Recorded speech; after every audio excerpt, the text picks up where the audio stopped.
It's time to take a ride on the Steelers Afternoon Drive with our co-hosts Alan Saunders and Zachary Smith.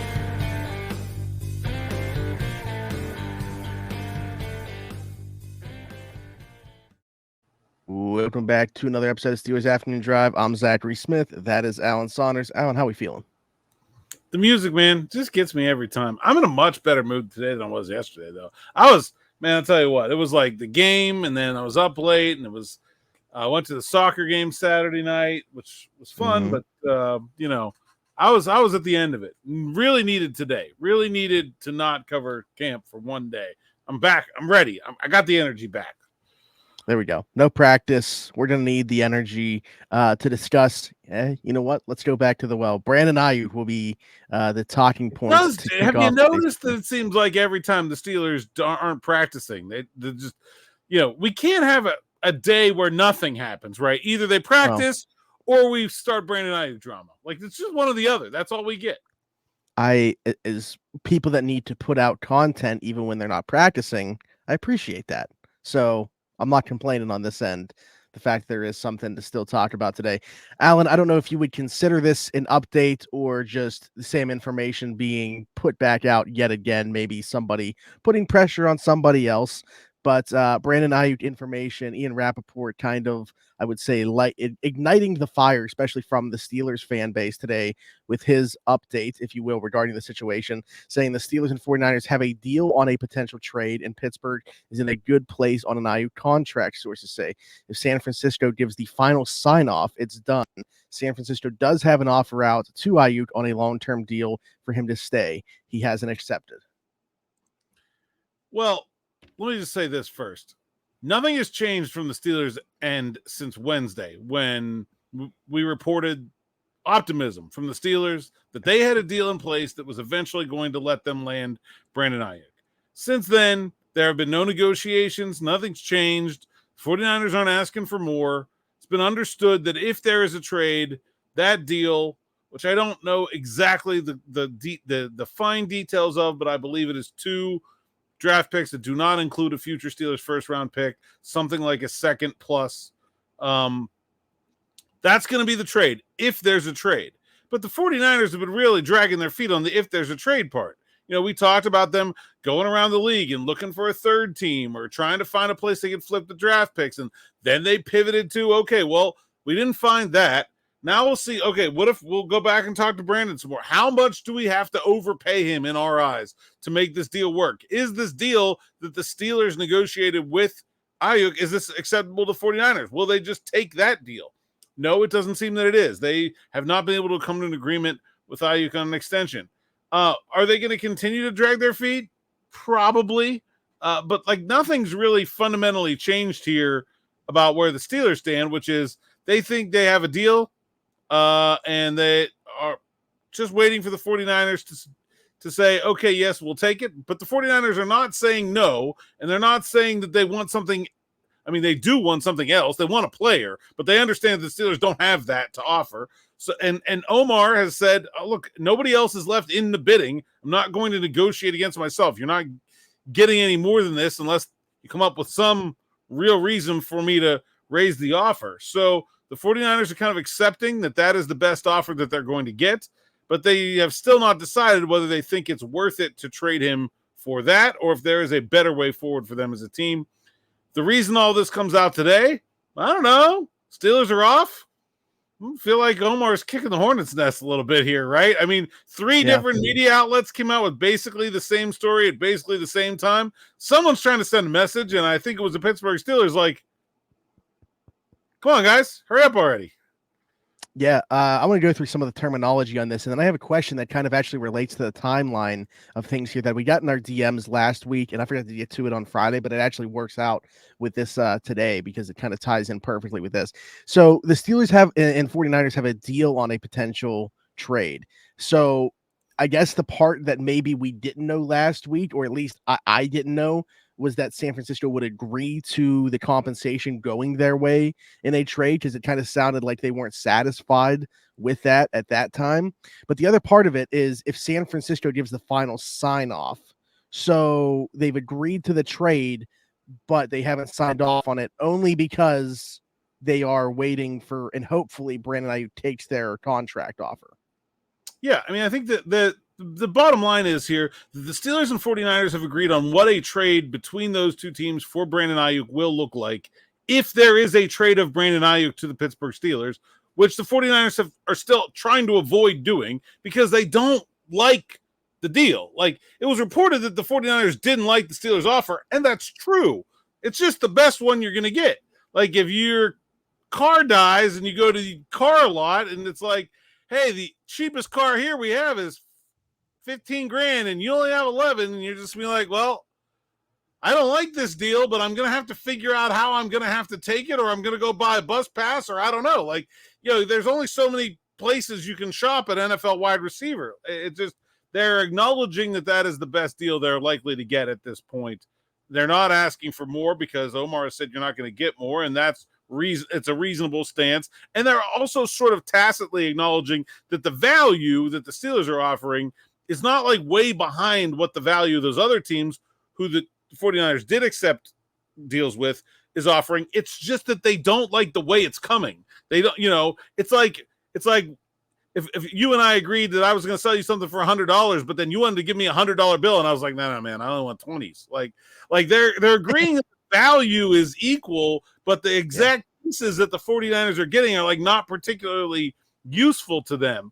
And so, yeah, they don't like it, but they've not said no to it, and then they're not asking for more. That's the deal that's going to happen if it happens. They're just trying to avoid it happening. A lot of people I know, and just is from conversations that I've seen and have had myself, are just tired of talking about it, tired of hearing about it. So I apologize for asking you a question that I feel like I've asked you pretty much daily on here regarding the situation. Any difference in how you feel about it? No. To me, nothing has changed since Wednesday when I reported that the Steelers expressed pretty serious confidence that they were going to be able to get this deal done with an offer they had made.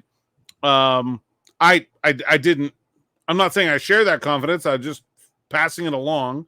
I continue to think that this is a bad deal for the 49ers and they should not make it, and that they are very badly misplaying their hand. But, I don't know. I'm not in really a position to try to predict what they're going to do. Well, so I don't know. Alan, I agree with everything that you've kind of said along the way in terms of this, like, call his bluff on him sitting out. I would absolutely do that. But, how much of this is things that we can't really weigh, and it's just a growing frustration. Like, I saw somebody report today from the San Francisco side that there's been several spats between Kyle Shanahan and Brandon Aiyuk over the last few weeks over this, and he doesn't care for the way that Brandon has handled the situation. Even the Athletic writer wrote that they were kind of thrown off by the way that Brandon Aiyuk handled this situation, and surprised by the way that he handled this situation. So how many is the reason that we are here, just things that we can't really weigh from this side, and it's all about just feelings being hurt on the San Francisco side? That is one of the reasons that people do otherwise illogical things. It's what we talked about all offseason, right? That this had to get ugly. To me, it doesn't look that ugly. I mean, I understand the reporting out of San Francisco that Shanahan's feelings have been hurt or whatever, but like, how ugly could it be if none of it's gotten out? Like, we haven't heard about what he did or what he said or how awful he's been. He's there. Like, Trent Williams has not reported. He's at home.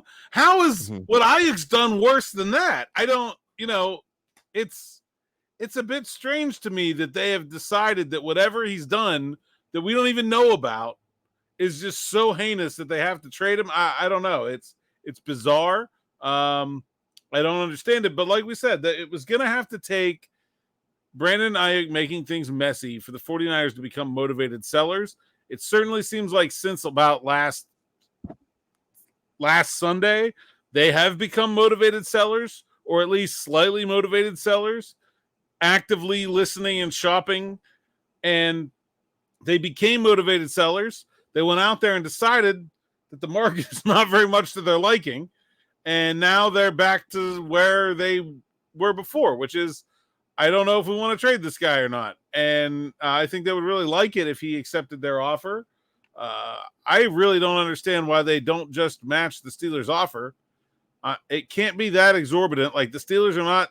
It's not like the Steelers are the Dallas Cowboys or the Vegas Raiders, like some team with some history of just opening up their pocketbooks for ridiculous free agent contracts and doing so foolishly. Like in the history of the NFL, if the Pittsburgh Steelers were offering a player X dollars, the player's probably worth X dollars. Like they're pretty okay at this. They don't just go throwing money around poorly on free agent deals. I don't know why the 49ers just don't say, okay, we'll take you at the Steelers rate. And they still might. But that just seems too easy. It's possible that he's looking for that to be adjusted based off taxes as well.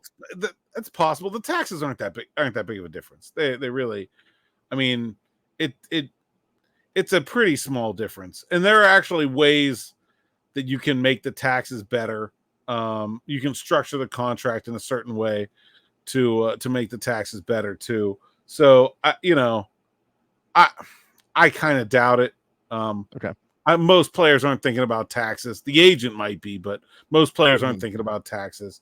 He may not like it in San Francisco. I mean, it's been sort of reported that he's okay with staying, that if they would pay him what he wants, but what you want might be different in two different places. Like I make a certain salary covering the Pittsburgh Steelers, and I'm very happy here.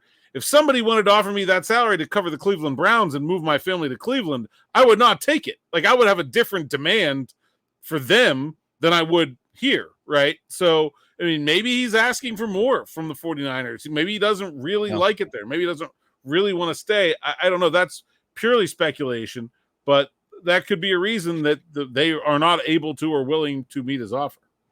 Yeah, I don't know. There was also a report that he's moved his family and stuff there last year, so I don't know how much credence to put into that. But let me ask you one thing that somebody brought to my attention with how they feel about the entire situation. And I'm not on board with this, but I just feel like I had to get your opinion on it. They think that there was never a plan to move him. Like it's always just been the 49ers, but they were letting other teams negotiate for them, kind of letting him go out there almost. I'm not going to say the Lamar Jackson situation, but basically put him in that spot, Aiyuk in that spot, see what these other teams value at, just to end up turning back to San Francisco. And that's ultimately where he stays. Yeah. If that was the plan, then he'd be agreeing to a long-term contract with the 49ers by now, because they've known what the Steelers offer was since Wednesday, maybe Thursday. There's no reason why it would have taken this long for them to say, yes, this deal that you agreed to the Steelers, we will take it. Sign here. Unless, I said, he's asking for more from them than he would be for the Steelers. He's giving the Steelers a discount. That's possible. I can't speculate on the likelihood of it, but it is possible. Yeah.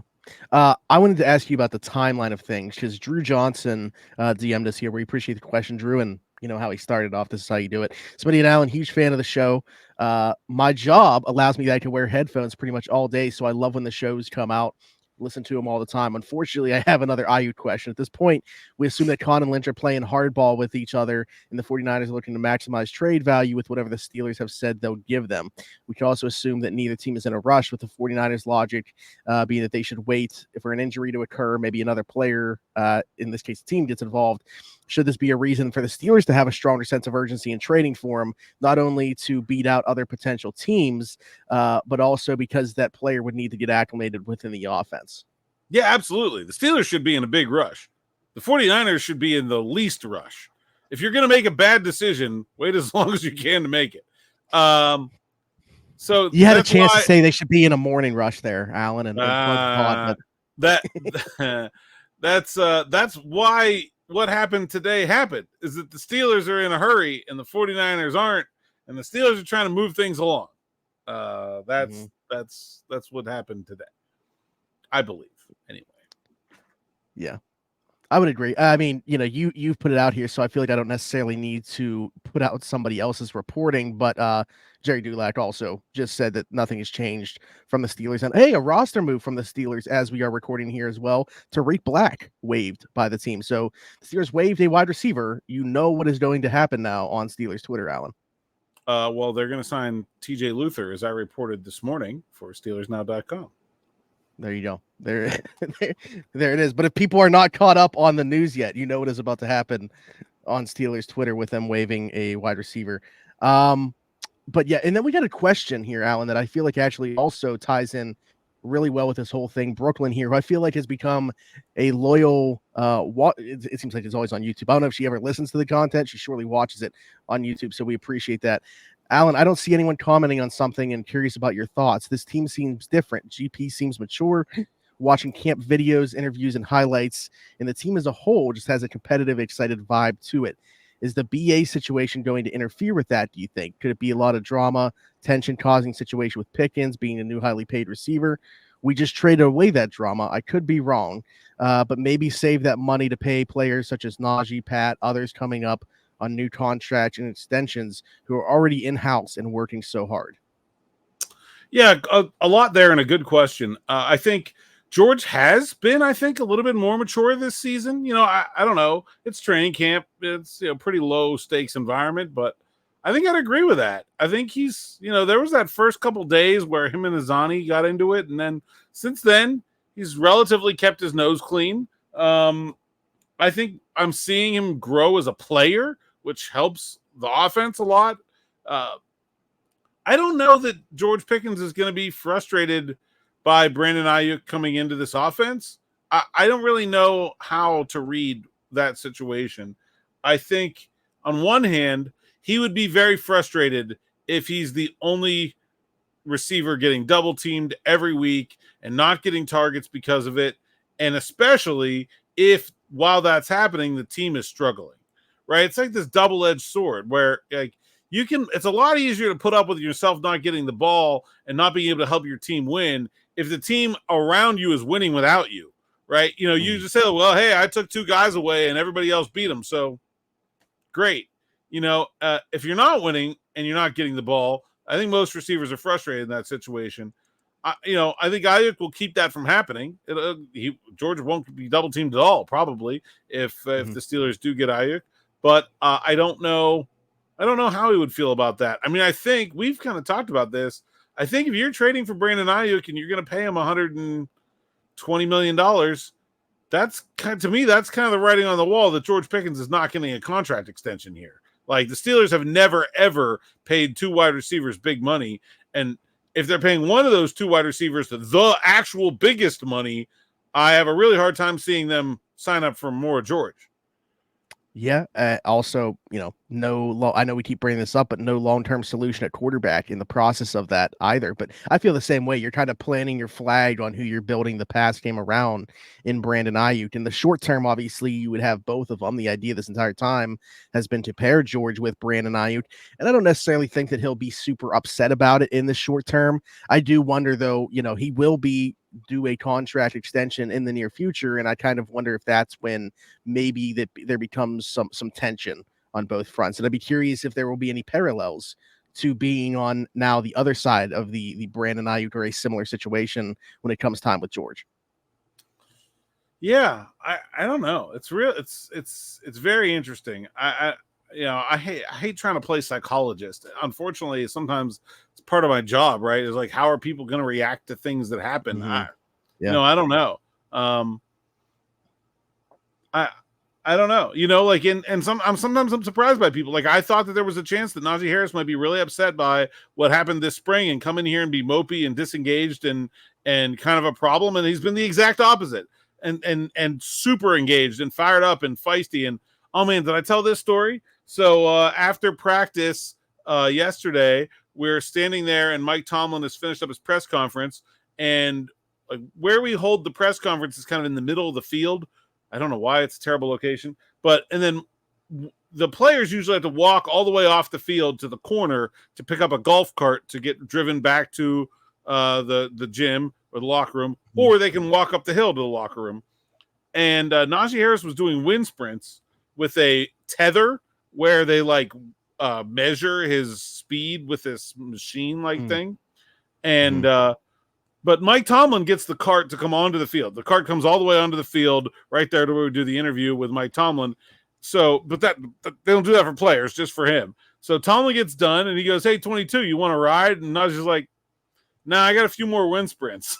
He was like, "I'm going to do these, and then I'm going to walk up the hill, or I'm going to walk all the way over there to get a golf cart." Like, he's fired up. He's very engaged. I'm not sure I saw that coming, so I don't really know that I'm qualified to give an opinion about how George Pickens might react to this situation.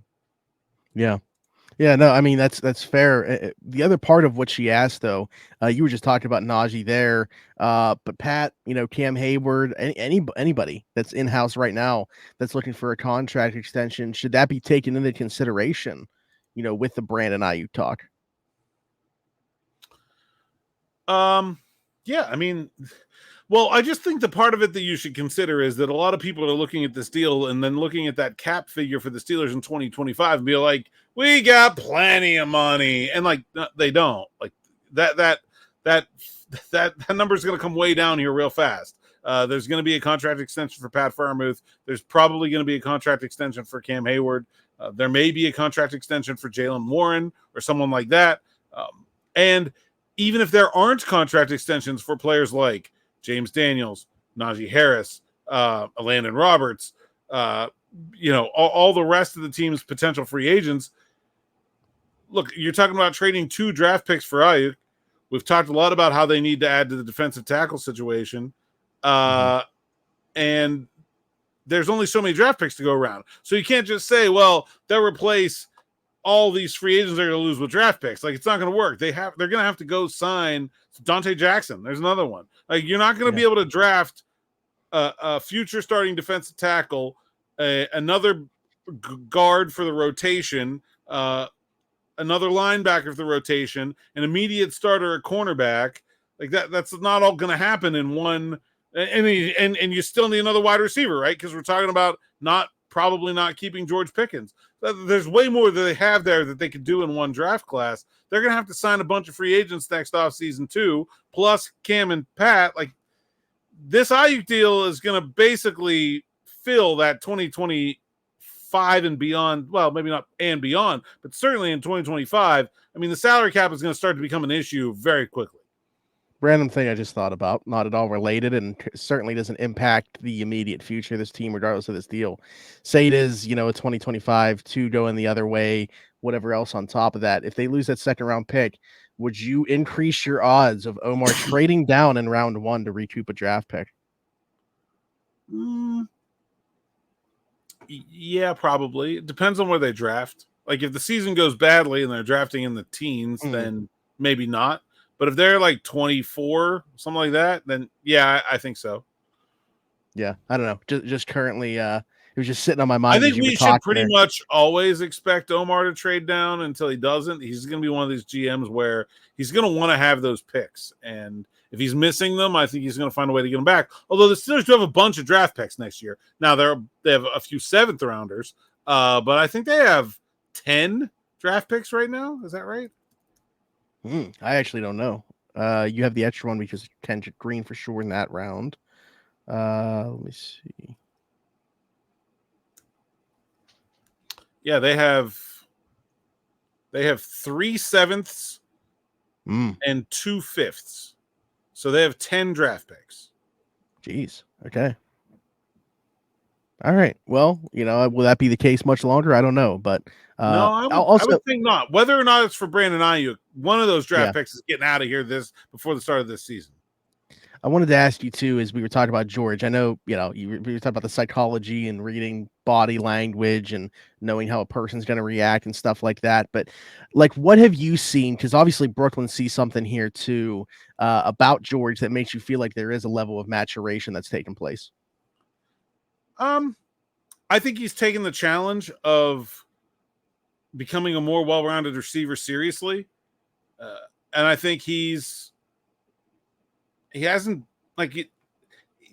seems a little bit more grown up. He just seems like a guy who's a little bit more professional. There's been a bunch of fights and scraps and incidents at training camp. And outside of like that first week with Zach Azani, he hasn't been involved in any of them. So I think he's done a good job of keeping his nose clean. Let's see if it continues when there are real frustrations to be had. I'm not gonna anoint him a changed man at this point, but it is right to point out that I think there's a bit of increased maturity there. Also, as I'm just going through the YouTube things here, there was something I felt like I wanted to touch on, and I feel like you would as well. Somebody commented on yesterday's episode and said, "Is anybody else getting Kevin Dotson vibes with the mishandling of Roger Jones?" I feel like that's always going to be the name people bring up forever now amongst Steelers fans with offensive linemen that play multiple spots, as if it's like a bad thing to have them play multiple spots when it was clearly just like Kevin Dotson. That's not the case for every offensive lineman that the Steelers will have that is position versatile.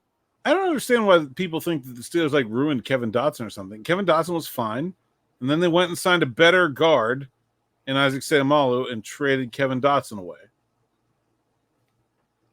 Like what was the problem with that? You know, I don't know. Like, oh, they wasted him. Like they had him for 3 years, and then they signed a better player and they traded him for a decent return. I thought. What they get, a fifth round pick? Yeah, that extra fifth that we're talking about in 2025 is that pick.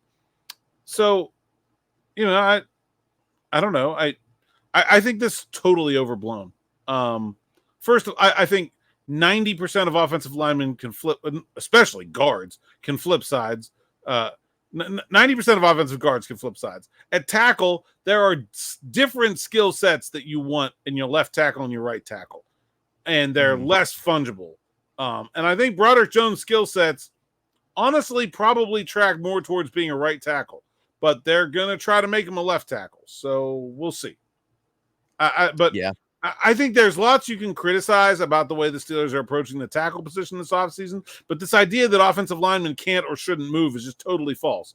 Everybody who is an NFL right tackle played left tackle at some point in their career, whether it was college or high school or peewee or somewhere. At some point, you're not good enough to play left tackle anymore and you play right tackle. At some point, you're not good enough to play tackle anymore and you play guard. At some point, you're not good enough or big enough to play guard anymore and you play center. Like, that's just the way it works. It's not like they all move. They all move. I don't understand this line of thinking that you can't move offensive linemen. And if you're good, you can play anywhere. Go give me a Hall of Fame offensive lineman. I guarantee you he would still be a Hall of Fame offensive lineman if you played him at any of those positions. It's just they're just really good. They're not. Alan Faneca was an all-pro 1 year playing tackle. He probably could have been a Hall of Famer at tackle too. He just happened to play guard. I think why Kevin Dotson is always brought up, drafted in 2020 in the 4th round, was really good as a rookie, you know, in I wouldn't say limited snaps, but, you know, a smaller sample size, obviously, with the amount of time that he played. And then I would say probably didn't look that good again in his Steelers tenure. Got traded, like you said, they got a good player in Isaac Seumalo. Kudos to them for upgrading the position. But then he goes on to have the year that he did in LA. And I think people looked at it as a mistake on the Steelers' end for that happening. Yeah, but it's not like the year he had in LA was like substantially better than he had played here.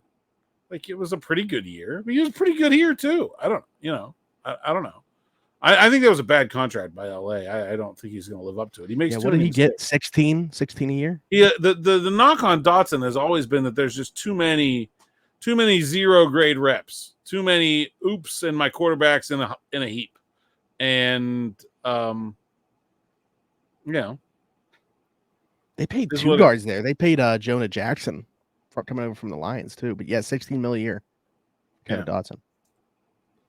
I don't know. I'm kind of in agreement with the contract for sure, but yeah, I don't know. I think Steelers fans looked at it as they could have gotten at least one more cheap year out of Dotson, but yeah, they traded him and got Isaac Seumalo. So certainly don't have any I mean, secondhand remorse on my end.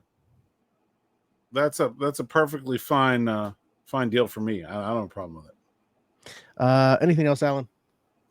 No, I don't think so. All right. You know the drill. Tell people they can find you. At @Saunders_PGH, PGH Steelers Now, SteelersNow.com. You can find me one more time at St. Vincent College in Latrobe tomorrow. Mm-hmm. If you're going, give me a yell and a wave, and I'll come over and talk. Yeah, that's it. There's a flash sale currently going on right now, right? Oh, yeah. Good. Thank you for reminding me. Yeah, this is the best deal we have ever had, and probably the best deal we are ever going to have. $10 for 1 year of SN Plus that gets all the best stuff from me and Derek Bell. Plus, it gets all the best stuff from John Parado at Pittsburgh Baseball Now and Dan Kierski and the crew at Pittsburgh Hockey Now. It's a really good deal. It's $10 for a year. It's like one trip to Wendy's. You can't beat it. Do that. Go do that. And then, I promise you won't hate me for it. Also, the best part about this, and probably the one I don't mention enough, is that when you get SN Plus, the whole site is ad free.